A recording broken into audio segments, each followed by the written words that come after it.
Assalamualaikum warahmatullahi wabarakatuh. Alhamdulillahirrabbilalamin. Asyhadu an la ilaha illallah wa asyhadu anna Muhammadar Rasulullah sallallahu alaihi wasallam wa ala alihi wa sahbihi man tabi'ahum bi ihsanin ila yaumiddin. Amma ba'd. Kita lanjutkan.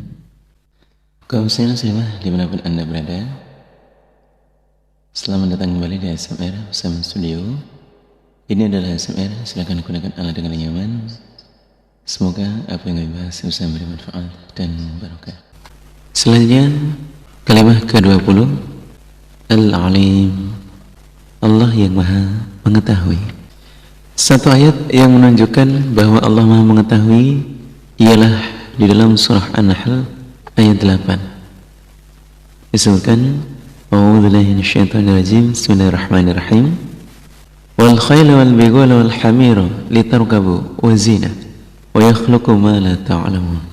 Dan pada hewan berupa khimar, bigol dan onta, semua itu ditujukan untuk menjadi kendaraan yang digunakan, difungsikan untuk membawa muatan, juga sebagai hiasan. Dan Allah menciptakan sesuatu yang tidak kalian ketahui. Ayat ini menunjukkan bahwa Allah itu mengetahui apabila nanti akan ada kendaraan selain yang ada saat itu. Dulu tidak ada istilah sepeda dan lain-lain, motor nggak ada. Apalagi jenis-jenis pesawat dan kendaraan yang luar biasa seperti saat ini. Namun telah disebutkan oleh Allah bahwa suatu saat itu akan terwujud.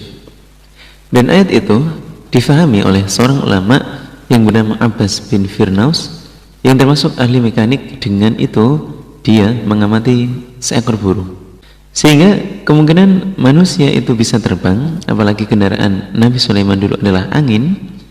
Ya, akhirnya beliau membuat percobaan di mana dia membuat sayap seperti sayapnya burung, lalu dia naik ke atas menara, lalu loncat. Namun di bawahnya sudah diantisipasi, ternyata tidak berhasil untuk terbang.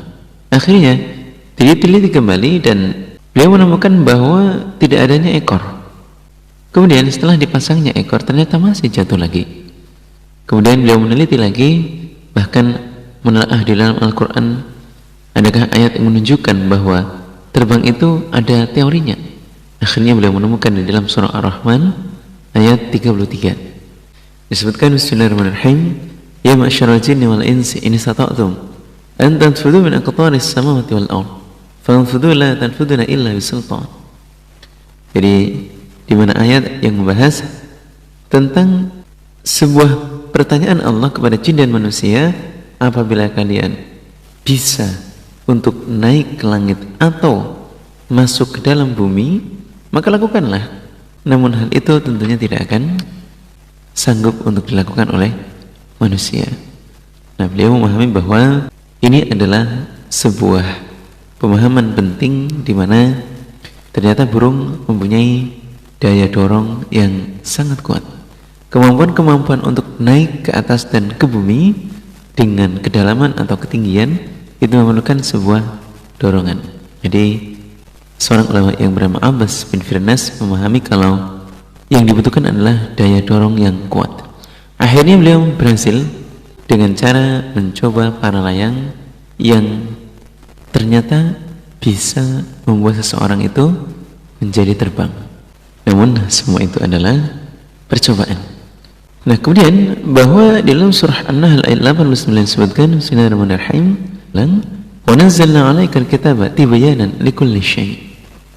Jadi di dalam surah itu memberikan kita kesimpulan, kalau kita belum menjumpai terhadap pemahaman ilmunya, kemudian kita masih di titik di mana belum menemui bukti dari apa-apa yang akan terwujud, itu berarti ilmu kita lah yang belum sampai ke arah sana.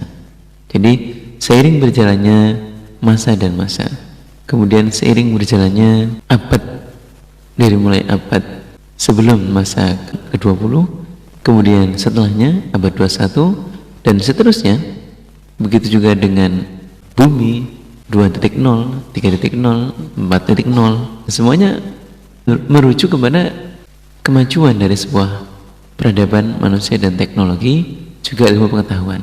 Jadi Allah sudah memberikan petunjuknya dalam Al-Quran, sedangkan kita belum sampai ke arah sana. Mungkin kalau kita belum menguasainya, berarti kitalah yang belum nyampe, sedangkan Allah sudah menguasai di atas segala-galanya. Alhamdulillah, jazakumullah khairan.